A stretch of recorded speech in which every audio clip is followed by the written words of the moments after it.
I remember the heat of that summer day, the way the airport smelled of coffee and polished floors, and the constant hum of travelers rushing past. I clutched my small, worn backpack so tightly that my knuckles ached, glancing up at my mother, Clarissa Wren, one last time. She smiled at me, that same gentle smile she had used to calm me when I was scared, but something in her eyes felt different, distant, final. I didn't understand what was happening. "Elliot, just wait here. I'll be right back," she said softly, tucking a strand of hair behind my ear. I nodded, trusting her like I always did, thinking she might grab a snack or check something quickly. But then she turned and walked away. At first, I thought she was playing a trick, the kind she used to do when she pretended to hide behind pillars. I ran a few steps, calling her name, but the crowd swallowed my voice. Minutes passed, though it felt like hours. People hustled by, dragging their suitcases, speaking into phones, ignoring the small boy who was growing colder by the second. My eyes landed on the note she left on top of my backpack, the handwriting familiar yet strange in its finality, "You'll thank me one day." I didn't know how to read it properly. Thank her for what? Why was she leaving me here? I sank to the cold floor, my legs trembling, staring at the endless stream of strangers. My stomach knotted, my chest hurt, and a lump formed in my throat. Nobody was coming to save me, and the world suddenly felt impossibly big and frightening. I hugged my backpack to myself and waited, though I didn't know what for. All I knew was that my mother had disappeared, and I was completely alone. The moment the airport authorities approached me, I felt a mixture of relief and panic. Their voices were calm, but everything they said sounded strange and heavy. They asked me questions I didn't fully understand: my name, my mother's name, where I lived. I answered as best I could, my small hands clutching my backpack like a lifeline. Soon after, a kindly woman explained that I would be taken to a home where I could stay safely until my mother returned. I nodded, though a hollow feeling settled in my chest. The foster home was quiet and strict. Marvin and Lila Preston were nothing like my mother. Marvin's voice was firm, Lila's rules were clear, and the house smelled of cleaning products and order. I missed the warmth and chaos of my own home, even if it had never been perfect. Every time I tried to ask about my mother, my stomach tightened. They told me she might come back soon, but I had a sinking feeling deep inside that she wouldn't. Nights were the hardest. I lay in a small bed that wasn't mine, staring at the ceiling, listening to the hum of the heater, and imagining her walking through the door. But no footsteps came. Days blurred together, and each passing hour made the absence more real. I realized that the hug I longed for, the voice I wanted to hear, would not come. The betrayal settled like a stone in my chest, heavy and cold. Slowly, a quiet anger started to grow. I didn't know how to make sense of it, but I could feel it in the tightening of my fists and the way my heart beat faster when I thought about her. The fear of being abandoned forever mixed with the need to survive, and I knew that if I wanted to get through this, I had to be stronger than I had ever been before. One morning at school, I sat at my desk, trying to focus on math, when I overheard a group of kids whispering about parents who leave their children. Their words were casual, almost joking, but every sentence felt like a punch in my chest. My stomach twisted as I realized that this wasn't some mistake or accident. My mother had chosen to leave me. She didn't get lost, she didn't forget. She had made a decision, and I was the one left behind. That night, I pulled out a notebook I had hidden under my bed and started writing. At first, it was just a few words: I miss her. Why did she leave? But soon, the pages filled with anger, confusion, and sadness. I wrote about the fear that never left me, the loneliness that gnawed at my heart, and the unfairness of being left without any answers. Writing became the only place where I could let my feelings out without anyone judging me. Around the same time, I met Toby Lane in the school library. He noticed me sitting alone, scribbling in my notebook, and asked if I wanted to play a game of chess. His easy smile and quiet kindness felt like a small light in my dark world. Over time, Toby became the person I could talk to, the one who didn't ask questions I couldn't answer. He listened, really listened, and that made me feel less invisible. Even with Toby's friendship, the betrayal I felt cut deeper than just losing my mother. It was knowing she had chosen someone or something else over me. That truth settled into my bones, heavy and constant, shaping the way I saw the world and everyone in it. I began to understand that life wouldn't hand me kindness easily, and I would have to find strength in the hurt she left behind. Moving from one foster home to another became a routine I never wanted but could not escape. Some homes were cold, with adults who barely noticed I existed. Others were kinder, with people who tried to care, but the stay never lasted long enough to feel safe. Every new home meant unpacking my small backpack again, learning new rules, and trying not to stand out.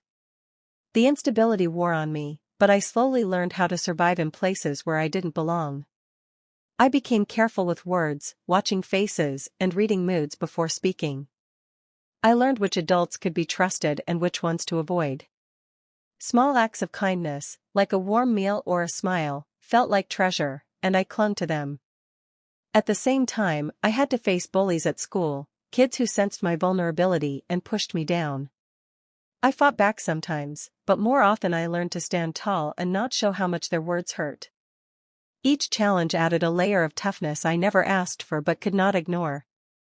Even in moments of neglect, I noticed patterns and ways to protect myself. I figured out how to make friends quickly, how to stay out of trouble, and how to keep my emotions hidden when necessary. The foster system taught me harsh lessons about the world, that not everyone would care, that fairness was rare, and that I had to rely on myself. By the time I was a teenager, the constant moving and hardships had shaped me. I had built a quiet strength, a resilience that allowed me to endure pain without breaking. Life had forced me to grow up faster than any child should, but I knew that one day, this strength might be the key to facing the people who had hurt me most. By the time I reached 16, the anger I had carried for years felt like it was boiling over. At school, I stopped trying to fit in. I argued with teachers, ignored rules, and sometimes got into fights. It wasn't that I didn't care about school, it was that I cared too much about the things I had lost. Every time someone mentioned family or parents, a sharp sting of betrayal hit me. Clarissa's choice haunted me in every hallway, every classroom, and I couldn't keep it inside any longer. Some teachers noticed my intelligence. They saw the potential in me, the sharp mind that could solve complex problems and think ahead. But that same spark made them frustrated with my defiance. I had learned early that rules could be bent or broken, that the world wasn't fair, and I didn't have time to play by someone else's standards. My anger gave me energy, even if it often landed me in detention. Then I met Vanessa Crowley. She was quiet, the kind of person who listened without judging and offered calm in the middle of chaos. We sat together in the library one afternoon, and for the first time in years, I didn't have to hide my feelings completely. She became someone I could trust, a steady presence who reminded me that not everyone would hurt me. Her quiet strength grounded me when my own emotions felt uncontrollable. Even with Vanessa by my side, the fire inside me didn't die. I carried a constant sense of injustice, a need to prove myself, and a hunger for understanding why Clarissa had abandoned me. That anger became a part of me, shaping my choices and fueling the desire to one day confront the life that had been stolen from me. By the time I was in my early 20s, I had built a quiet life for myself, but questions about Clarissa never left me. One night, I began searching for any trace of her, following every lead I could find. Slowly, the pieces started to fall into place. I discovered that she had left me not out of necessity, but because she wanted to be with a wealthy man named Gregory Harlan. The realization hit me like a punch to the chest. She had chosen money and comfort over the child she had promised to love and protect. Digging further, I uncovered more family secrets. My father had died when I was very young, leaving me completely in Clarissa's care. All the years I had hoped she would come back were wasted on someone who had no intention of keeping her promises. Every happy memory I had tried to hold on to now felt like a lie. She had prioritized herself, her wealth, and her desires over the life of her own child. The anger inside me, which had simmered for years, suddenly ignited. It wasn't the sadness or loneliness that hurt the most anymore, it was the betrayal. Every moment of hardship, every foster home, every night spent wondering if she would return, now had a reason. She had decided I wasn't worth it. That night, I made a silent vow. I would not let her escape the consequences of her choices. I didn't know exactly how yet, but I began to plan in my mind. The years of hurt and loss would become the fuel for something greater. I would survive, I would grow stronger, and when the time came, I would make sure Clarissa understood the cost of abandoning me. The seeds of revenge were planted, and they would grow. I knew that to face Clarissa on equal ground, I needed power and influence, so I focused on building a career in finance. Every decision I made, every late night studying markets and strategies, had a purpose beyond money. It was about control, about learning how to move pieces in a world that had once left me powerless. I started small, opening an investment firm that steadily grew, but my real goal was bigger than profits. Along the way, I met others who had been hurt by Clarissa in different ways, people who had trusted her and been burned, families who had lost because of her greed. I approached them carefully, offering partnerships and forming alliances. We shared a quiet understanding, a bond built on the same kind of betrayal I knew all too well. Together, we began to create opportunities that would one day intersect with her life. I kept my anger buried under a calm exterior, showing only the focused, professional version of myself to the world. No one could see the fire that burned beneath my composure, the memory of being left alone in the airport, the nights spent wondering why she had chosen money over me. Every calculated step, every deal I made, felt like a small victory against the injustice I had suffered. As my firm grew, I mapped out ways to enter Clarissa's world without her knowing it. I studied her business, her connections, and her weaknesses. The thought of one day confronting her was both frightening and thrilling. But for now, I stayed patient, letting my skills and intelligence build the foundation for the revenge I had long imagined. Cold determination guided me, and the rage I had carried for years became the engine driving every choice I made. The first time I saw Clarissa in years was at a charity gala downtown. She stood in the center of the room, laughing and speaking with a group of influential people, dressed in an elegant gown that screamed wealth and competence. Her posture was proud, her smile polished, and the world around her seemed to revolve in admiration. I felt a cold knot tighten in my stomach. I approached slowly, making sure my steps were calm and deliberate. When she noticed me, her eyes flickered with recognition, but she quickly masked it with her usual self-assured expression. "Elliot," she said, her tone careful, almost rehearsed. I nodded, keeping my voice steady, letting the silence stretch between us for a moment longer than necessary. As we spoke, I planted small seeds of doubt with casual remarks about business, people she had wronged, and choices she had made. Her confident mask faltered in tiny moments, subtle cracks that only I noticed. Every word I spoke carried years of suppressed anger, every glance held the memory of that day in the airport. I let her pride and self-righteousness meet the truth she had ignored for so long without ever raising my voice or showing overt anger. Inside, my mind replayed every betrayal, every lonely night, every foster home that had shaped me. I felt the weight of all those years, but I also felt the satisfaction of being in control now. I didn't need to yell or demand apologies. This confrontation was about letting her see the consequences of her choices through my calm presence. When the conversation ended, I walked away with my head high, leaving her to process the subtle humiliation I had carefully placed. For the first time, I felt a small measure of justice settling in my chest, the beginning of a long-awaited reckoning that was only just starting to unfold. I moved quietly, making sure every action I took blended into the normal chaos of business. Clarissa had built her wealth on deals that looked clean from the outside but were held together by risky shortcuts and shaky partnerships. I knew these weaknesses because I had studied her world for years. Now, I used that knowledge to pull the right threads without ever letting my name surface. First, I redirected key investors away from her projects by presenting them with safer, more promising opportunities. I didn't mention Clarissa, but I made sure they saw numbers that exposed the risk she had been hiding. Then I worked with a few quiet partners who had their own reasons for disliking her. Together, we shifted markets and contracts just enough to shake her financial stability. Reports of her losses reached me slowly, an investment collapsing here, a partner backing out there. Nothing dramatic enough to draw immediate attention, but the steady damage was impossible for her to ignore. Her confident reputation began to crack, and whispers about her judgment spread through the circles she cared so much about. Watching from a distance, I felt a cold satisfaction settle in my chest. Still, there was an unexpected heaviness too. I had waited years for this moment, imagining how good it would feel to see her face the consequences of her choices. But now, as her world started to weaken, a small part of me felt the old ache of being her son. The sorrow didn't erase my resolve, but it reminded me of the child I once was, the one who had only wanted her love.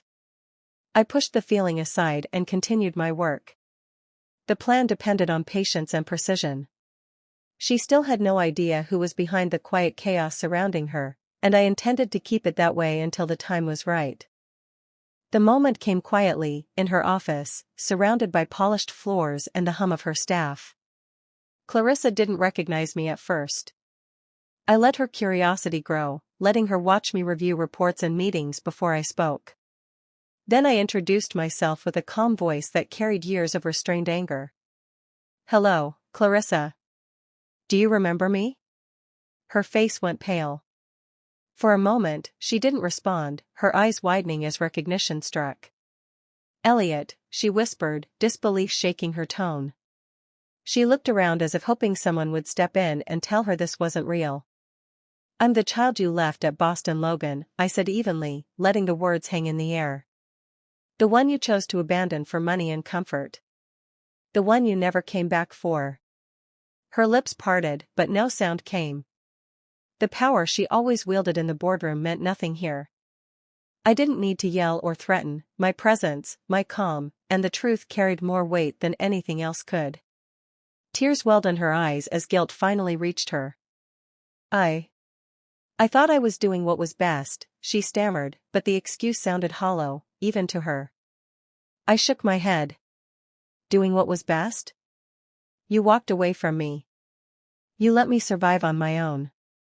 Every choice you made left scars that took years to heal. And now you see the consequences, not just in your business, but in the life you could have had with your own child." Her pride crumbled as the reality of her actions hit.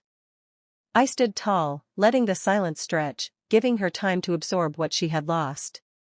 In that room, I held the power she once had over me, not through anger, but through the undeniable truth of betrayal and the life she had abandoned. The days after the confrontation felt strange, almost unreal. Clarissa's world had been shaken, her choices exposed, and yet the years of pain I had carried were still inside me. Revenge had given me a sense of control, but it did not erase the loneliness of my childhood or the nights I spent wondering why she had left. I realized that some wounds could never fully heal, no matter how carefully I planned or how far I had come. I spent more time with Marvin and Lila, the foster parents who had been my constant through so much instability. Their quiet support, the simple routines of home, reminded me that family could be chosen and nurtured, not just given. I laughed more easily, shared meals without thinking about loss, and let myself rest in the comfort they offered. Vanessa remained my anchor. We spoke late into the nights, reflecting on the past and the life we were building together. Her presence reminded me that connection and trust could exist, even after betrayal.